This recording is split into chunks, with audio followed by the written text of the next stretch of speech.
다음 순서는 존경하는 홍준표 의원님께서 질의하시겠습니다. 총리님, 이쪽입니다. 예. 예. 이쪽으로 보고 말씀하시죠. 등판 준비는 하고 있습니까? 아니 지금 예결위 질문장에 오셔서 지금 국정 묻습니다. 갑작스럽게 무슨 말씀을 하고 계십니까? 이재명 지사도 깔아앉고 이낙연 대표는 주춤한데 총리께서 등판하실 때가 된 것 같은데 준비 잘하고 있습니까? 아마 홍 의원님이 준비를 잘 하시기 바랍니다. 그 지난번에도 그런 말씀하시더만. 코로나 백신이 지금 안전한 백신이 물론 이게 다 안전한 건 아니겠죠. 근데 확보되지 않아서 국민들이 상당히 고통스러워하는데 어떻습니까? 아스트라제네카인가 이게 안전합니까? WHO도 그렇고 유럽 의약품청도 그렇고 안전하다 이렇게들 평가하고 있습니다. 그렇지만은 이번 백신은 뭐 아스트라제네카뿐만 아니라 파이자든 뭐든 간에 아주 초고속으로 개발된 백신이기 때문에 사실은 아무도 단언하기는 어렵죠. 그래서 각국이 혹시라도 문제가 생기면 정부가 책임진다라고 하는 자세로 이 백신을 대하고 있는 상태이기 때문에 우리도 같은 입장입니다. 그리고 이제 많은 전문가들이 그렇게 말씀을 하시잖아요. 그 설령 약간의 두려움이 있거나 리스크가 있다 하더라도 백신을 접종하지 않는 것보다 접종하는 게 낫다라고 이렇게 하면서 접종을 권유하고 있기 때문에 우리 정부도 같은 포지션이다 이렇게 말씀드립니다. 아스트라제네카가 이게 혈전증을 유발한다고 그렇게 또 보도가 됐고 질병관리청장은 한 명이 사망했는데 혈전증이었다 이런 발표를 한 일도 있는데 그 사실입니까? 예, 유럽에서 뭐 그런 우려가 있는 게 아니냐 해서 잠정 중단을 하고 아마 우리 시간으로 내일쯤 그 유럽 의약품청에서 혈전과 아스트라제네카 백신과의 연관성에 대해서 공식적인 발표가 있을 것으로 생각이 됩니다. 우리나라의 경우에도 의심 사례가 2건이 있었는데 지금 한 건은 연계 관계가 없는 것 같다 이렇게 판단을 한 것 같고요. 또 나머지 한 건에 대해서도 진지하게 조사를 하고 있는 것으로 이렇게 알고 있는데 아직까지는 혈전증과 아스트라제네카 백신과는 연관 관계가 없다라고 하는 것이 중론인 것 같습니다. 유럽에서 만약 발표해서 문제 있다고 하면 우리나라에서는 어떻게 할 겁니까? 제가 뭐 당국 그 문제에 대한 책임자는 아니기 때문에 가타부터 얘기를 할 수는 없겠습니다만은 상식적으로 생각하면 유럽에서 어떤 결정을 하면 당연히 우리의 경우에도 그것을 참고하지 않겠습니까? 대통령이 아스트라제네카를 직접 맞는다고 하는데 진짜 맞을 건가요? 설마 청와대에서 가짜 말씀을 하시는 일이야 있겠습니까? 그래서 이제 대통령께서는 외교 일정이 있기 때문에 그 일정에 맞출 역산해서 아스트라제네카 백신을 맞으실 경우에는 곧 그 백신을 접종을 하셔야 되는 것으로 그렇게 알고 있습니다. 확실하게 맞을 건가요? 이제 아직 안 맞았는데 맞으실 겁니다.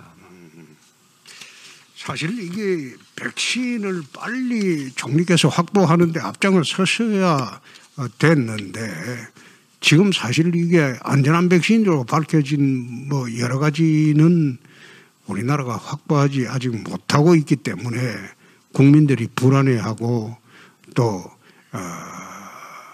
많은 사람들이 걱정을 하고 있습니다. 이스라엘 같은 경우에는 지금 곧 마스크를 벗는 그런 상황이 온다고 합니다. 총리께서 고생스럽더라도 좀 더 백신, 안전한 백신 확보에 노력을 좀 해 주시기 바랍니다. 예, 공교롭게 말이죠. 우리나라와 호주와 뉴질랜드, 일본 이런 나라들이 2월 20일 이후에 접종을 시작했어요. 그런데 OECD 국가들 중에서 이 예방 그러니까 방역을 제일 잘한 나라로 꼽히는 나라들이 뉴질랜드, 호주, 한국입니다. 그런데 뭐 약속이나 한 듯이 같은 시기에 접종을 시작을 해서 지금 접종을 하고 있거든요. 그래서 그것을 봐도 그렇고 이제 중요한 것은 언제 백신을 접종을 맞춰서 집단 면역을 형성하느냐가 중요한 것이지 시작하는 시점이 중요한 것 같지는 않다. 그리고 왜 OECD 국가들 중에서 비교적 방역을 잘했다고 하는 나라들이 같은 시기에 접종을 시작했을까? 그게 시사하는 바가 저는 있다고 봅니다. 접종을 가장 먼저 시작한 이스라엘이나 영국이나 미국이나 이런 나라들은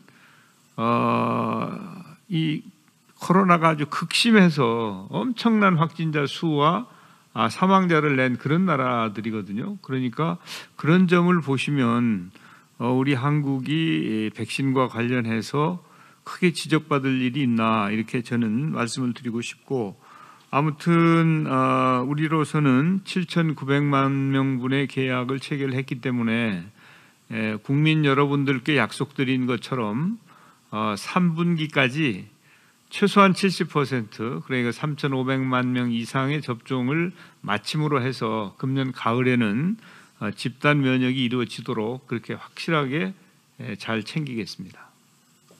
간단하게 질문했는데 답변이 긴 거 보니까 잘못하긴 잘못했구먼. 역시 그 선수 같은 말. 그래서 예. 이번 가을쯤 집단 면역이 생기면 문 대통령이 코로나19에서 벗어날 상황이 되면 국민 사기 진작용 위로금 또 뿌릴 수 있다, 이런 말씀을 하신 겁니까? 뿌리는 것은 아니고요. 뿌렸죠. 드리는 거죠.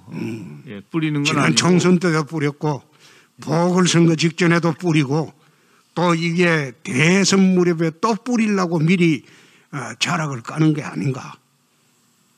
아마 외국에서 뿌린 나라들이 좀 있는 것 같습니다. 우리보다 훨씬 많은 지원금을 살포한 나라들이 있습니다만 우리는 그럴 형편이 되지 않고 우리 재정당국이 하도 쫀쫀해가지고 한 번도 뿌리지는 못하고 국민들께 재난지원금을 드리는 노력을 열심히 해왔고 앞으로도 필요하거나 기회가 되면 재난지원금을 드리는 것이 옳다고 생각합니다. 19대 대선은 드루킹 여론 조작으로 선거를 치렀고 20대 대선은 코로나 빙자해서 또 돈 뿌리는 매표 선거를 하려고 미리 자락을 까는 것 아닌가, 이렇게 의심을 하는 사람들이 많아요. 예, 그 의심도 합당한 근거가 있는 의심을 하셔야지 뜬금없는 의심을 하시면은 그게 좀 이상하게 보이지 않겠습니까? 지금 아마 대선은 내년 3월 달에 예정되어 있지 않습니까? 그런데 내년 초에 또 재난지원금을 드릴까요? 글쎄 그런 것은 전혀 없는 것 같고, 현재 우리 정부가 생각하기에는 3, 4분기까지 접종이 이루어지고 집단 면역이 이루어지면 그러면은 사실은 매우 조심스러운 말씀입니다만은 큰 고비를 넘는 것, 그게 우리 정부가 목표하고 있는 것이기 때문에 그 이후에는 재난지원금이라는 이름의 그 예산 집행이 필요 없기를 진심으로 기대하고 희망합니다. 국가 채무 비율 적정선이 40%라고 이제 문 대통령도 지난 박근혜 정권 당시에 그렇게 추달을 했는데 이제는 1차 추경 끝나면 48.2%에 도달하는데 이거 수습할 방안이 있습니까? 예, 그렇지 않고도 40%를 지켰으면 더 좋죠. 그런데 이제 코로나 상황이 오고 우리뿐만 아니라 세계적으로 팬데믹 상황이 옴으로 해서 자영업자나 소상공인들 그리고 또 기업이 흑자도산하는 일 이런 것들을 막지 않으면 안 되는 상황이 되었기 때문에 정부가 최소한의 역할을 할 수밖에 없었고 그래서 재정의 투입이 이루어진 것이니까요. 그 점에 대해서는 아마 국민들께서도 불가피했다, 이 재정 집행이 불가피했다 이렇게 이해를 하실 거라고 생각을 하고요. 그렇지만 정부는 이렇게 가파르게 이 재정의 정부의 부채 비율이 올라가는 부분에 대해서 문제를 있다고 생각을 하고 재정 준칙도 만들고 지출 구조조정도 하고 또 세원을 포착하는 노력도 하고 다양한 노력을 통해서 급격하게 비율이 상향되는 것을 미리 막기 위한 다양한 노력을 하고 있습니다. 이번 재난지원금 대상에서 농업민이 이제 배제가 됐어요. 피해 규모를 보면 농업은 1,562억 원, 어업은 2,100억이라고 나와 있는데 농식품부와 해수부 초형편성액은 171억 원이고 이건 모두 인력 채용입니다. 말하자면 선거용으로 오해를 받지 않으려면 농어민이나 이런 그 피해계층에 여기서도 지급이 되어야 할 건데, 근데 이 교묘하게도 요 농민 계층은 싹 빼버렸다 이겁니다. 여기는 어떻게 생각하세요? 보궐선거용 지급을 하려고 하다 보니까 보궐선거 해당이 없는 농민 이쪽은 모두 배제를 했다. 이런 주장도 있습니다. 어떻게 생각하십니까? 예, 어떻게 매사 선거와 연결시켜서 사고를 하시는지 좀 의아합니다. 사실은 우리가 생각해야 될 일들이 굉장히 많은데 선거가 전부는 아니죠. 그래서 정부는 선거가 있고 없고와 관계없이 그야말로 국민이 겪고 있는 재난 상황에 대해서 그 어려움을 최소화하기 위한 노력을 한 것이지 선거하고는 전혀 관계가 없다고 하는 점을 다시 한번 말씀드리면서 이제 농업 부분에 대해서 좀 소홀한 거 아니냐 하는 그런 지적들이 있습니다. 그래서 그런 부분에 대해서는 국회와 정부가 아마 지혜를 모을 기회가 있을 거라고 생각합니다. 선거가 전부가 아니라고 하시는데 지금 문재인 정권 입장으로 보면 선거가 전부죠. 선거 지면 급속히 레임덕 오고 여권이 분해가 될 테니까요. 그러니까 이번 선거에 지금 총력을 다하겠죠. 그 측면에서 재난지원금도 시급히 편성해서 선거 전에 지급하려고 하는 거 아니냐, 이런 의심이 지금 저만의 의심이 아니고 국민들이 대부분 이렇게 알고 있어요. 총리 어떻게 생각하십니까? 예, 국민들께서는 뭐 그렇게 생각하시는 분도 혹 있을지 모르겠습니다만은 대부분은 선거와 그렇게 연관지어서 생각하시는 것 같지 않습니다. 이번 이제 LH 사태를 계기로 이제 부동산이 폭발을 했습니다. 이번 LH발 부동산 투기 사건의 촉발 배후에는 이재명 도지사 관련 특정 세력이 관여됐다, 이렇게 보도가 난 적도 있는데 총리는 이 보도 봤습니까? 예, 보도는 봤습니다. 어떻게 생각하십니까? 그럴 리가 만무하다 이렇게 생각합니다. 네? 그럴 리가 만무하다 이렇게 생각합니다. 그럼 총리는 이재명 지사 관련 특정 세력이 관여 안 됐다 이래 보십니까? 아니 제가 그거에 알 수 없지만 그렇죠. 그러나 총리가 그 말을 할 필요는 없죠. 그것은 억측일 가능성이 크다. 그게 LH와 관련돼서 그 직원들의 일탈 행위가 없었으면 그랬으면은 지금 같은 상황이 벌어지지 않죠. 그래서 그런 문제가 있는 것이 문제인 것이지 그걸 특정인과 결부시켜서 확실한 근거도 없이 그렇게 얘기하는 것은 우리 사회의 신뢰를 깨고 우리 사회가 좀 더 성숙한 사회로 거듭나는데 방해가 되는 일이다 이렇게 봅니다.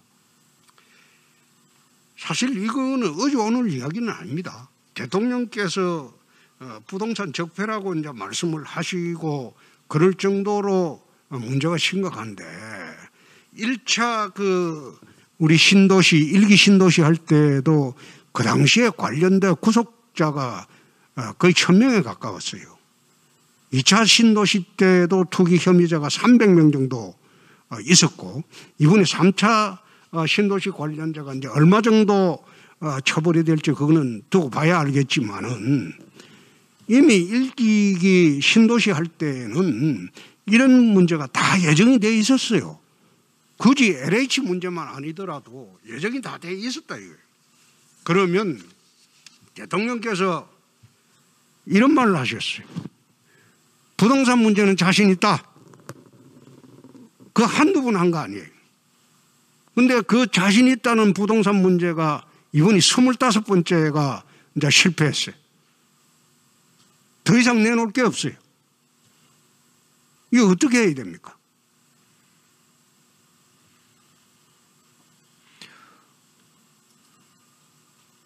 총리 답변해 보세요. 예. 그 1기, 2기 신도시가 언제적 일입니까? 그때 대한민국과 오늘의 대한민국은 투명성과 법치라고 하는 차원에서는 천양지차가 있는데 이런 일이 지금도 일어났다고 하는 것에 대해서 정말 경악을 금치 못합니다. 그래서 이제 관계되는 분들이 모두 여기에 대해서 국민 여러분께 사과의 말씀도 드렸습니다마는 참으로 있을 수 없는 일이 이 시대에 일어났다고 보고 이 기회를 활용해서 절대 이런 일이 다시 일어나지 않도록 철저하게 대비하고 또 책임도 묻고 처벌하고 해야 될 것이다 이렇게 생각합니다. 대책이 뭡니까? 일단은 이제 이 진상 규명을 제대로 해서 처벌하는 일, 그리고 법과 제도를 정비해서 재발되지 않도록 하는 일, 동시에 이 정부가 이 좀 더 유능하게 주택을 공급하고 해서 시장 기능에 의해서 이런 일이 일어나지 않고도 주택 문제가 잘 해결될 수 있도록 주택 정책, 그러니까 지금 이사 대책을 제대로 잘 실행해서 주택 문제를 근본적으로 잘 해결하는 노력이 현재로서는 꼭 필요한 그런 3대 과제라고 생각합니다. 총리님, 제가 하나 제안하겠습니다. 대통령께서 부동산 적폐라고 했어요. 지난번에 윤석열 검찰을 이용해서 이명박 박근혜 적폐 정권 조사를 했어요. 수백 명을 잡아갔어요. 마찬가지로 부동산 적폐라고 규정을 했기 때문에 부동산 적폐 청산 조사위원회를 만드십시오. 그래 만들어갖고 전국의 모든 공직자, 선출직 전부 전수조사하십시오. 국회의원도 이번에 전수조사에 응했습니다. 300명 전원조사를 해서 부동산 투기나 의심 있는 사람 소명이 안 될 때에는 그거는 다 내보내야 됩니다. 부동산 적폐 청산위원회 직접 구성해서 대한민국의 부동산 적폐 청산할 자신 있습니까? 그렇게 또 위원회를 초법적으로 만들어서 이제 청산을 하자고 하면 우리 홍 의원님께서 야당 탄압이라고 먼저 말씀을 하실 것 같아요. No. 예. 그래 하지 말고 우리는 전수조사 하자고 했어요. 예, 아무튼 그런 식으로 하면 됩니다. 예, 이제 그 우리 지역 사람들은 민변 사람 동원해서 하고 국민의힘 외에 민주당하고 다른 세력들은 우리 그 우파 헌변이나 한변이나 동원해서 조사를 하고 국회는 그렇게 하면 되고요. 나머지 전국에 전부 부동산 적폐청산 조사위원회 만들어가지고 전 공직자 대한민국에 그리고 선출직들 전부 올려놓고 전수조사를 해보자. 그렇게 해서 그런 척결 의지가 없는데 대통령이 어떻게 부동산 적폐청산이라는 말을 함부로 할 수 있습니까? 예, 전수조사를 통해서 척결하자. 뭐 전적으로 찬성합니다. 그렇지만 모든 것이 법과 제도에 의해서 이루어져야 되는 것이지 사람에 의해서 일방적으로 이루어질 수는 없는 것이기 때문에 아니 그러니까 내가 초법적으로 하자는 게 아니지 않습니까? 그 검찰, 경찰, 공수처 전부 동원하고 그렇게 해서 국세청 동원하고 그 조사위원회 만들어가 법에 따라서 다 하자 이 말이에요. 예, 어떻습니까? 그 기본 정신에는 찬동을 합니다. 그럼 대통령한테 건의할 용이 있습니까? 지금 그런 정신으로 정부가 임하고 있고 대통령께서도 그냥 또 그렇게 떠들고 생각하고 지나가는 계십니다. 거죠. 그런데 선거 때까지만 어떻게 하면 견뎌보자 그거 아닙니까? 홍 의원님 좀 이상한 생각을 가지고 계신 것 같아요. 저는 총리가 좀 이상한 답변을 하고 있다. 선거 중독되신 것도 아니고, 응? 예? 아니 선거 중독이 아니라 정치인은 선거가 제일 중요하죠. 아니 그렇지만 그게 전부는 아니죠. 선거는 한번 지나가면 그때 선거로 끝나는 것이고 국정이 중요하고 민주당 대표가 국민이 중요한 것이죠. 구청장까지 동원해서 선거하자고 어제하리 이야기를 했어요. 어떻게 그런 이야기를 합니까? 공개적으로. 그 선거가 전부죠. 그래서 제 이야기는 그렇게 하지 말고 차라리 이 기회에 부동산 적폐를 청산하려면 전국적으로 모든 세무기능 총괄해서 적폐청산위원회 만들어서 한번 해보자 이겁니다. 그리고 모든 공직자들, 선출직들, 공직자 전부 부동산 심판대에 한번 올라가 보자 이 말이에요. 그건 총리도 예 아니에요. 적폐청산위원회를 만들려면 근거가 있어야 될 거 아니겠습니까? 대통령 명령으로 가능하죠. 지난번에 검찰에 적폐청산 수사 지시해가지고 윤석열 검찰 중앙지검장이 지휘했잖아요. 아마 대통령 명령으로 될 일도 아닌 것 같고 그런데 설령 그런 시도를 하면 아마 홍 의원님부터 야당 탄압이라고 강력하게 반발하실 터이기 때문에 우리는 그게 아니고 하자고 하는 사람입니다. 뭐 그렇게 그 모두를 다 이번 기회에 확인하고 조사하고 수사해서 책임을 묻고 그야말로 척결하자는 거에 대해서 전적으로 찬성을 합니다만은 아니 총리 이제 그런 찬성하면 됐지 뭘 그리 사족이 붙습니까? 아니 그 방법론이 위원회를 만들려면 뭐 입법을 우리 하든지 총리께서도 부동산에 자신 있죠?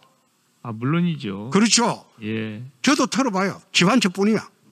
그러니까 우리 한 부동산 올라가 보자고. 시험대.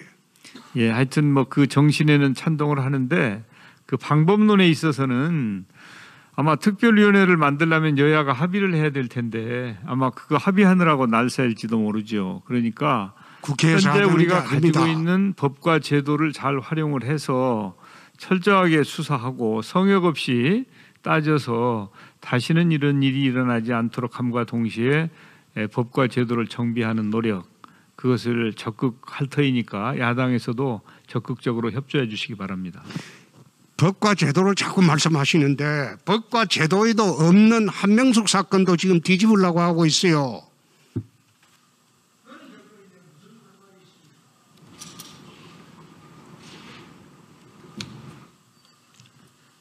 예, 홍준표 의원님 수고하셨습니다. 하여튼 이번 문제는 차제에 철저하게 수사해서 발본색원하고 또 필요한 법과 제도를 정비해서 앞으로 이런 일이 다시는 일어나지 않도록 노력할 터이니까 야당에서 적극적으로 협조해 주시기 바랍니다.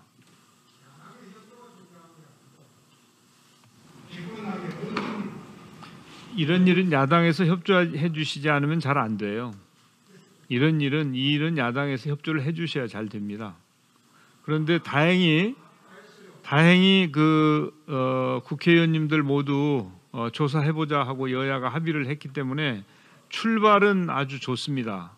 그런데 그리고 또 특검에도 합의를 하셨는데 특검에는 합의를 해놓고 문안에 합의를 못해서 성사를 시키지 못하면 국민들께서 어떻게 생각하실지 그런 부분에 대해서도 저는 정치권에서 깊이 생각해야 된다고 봅니다.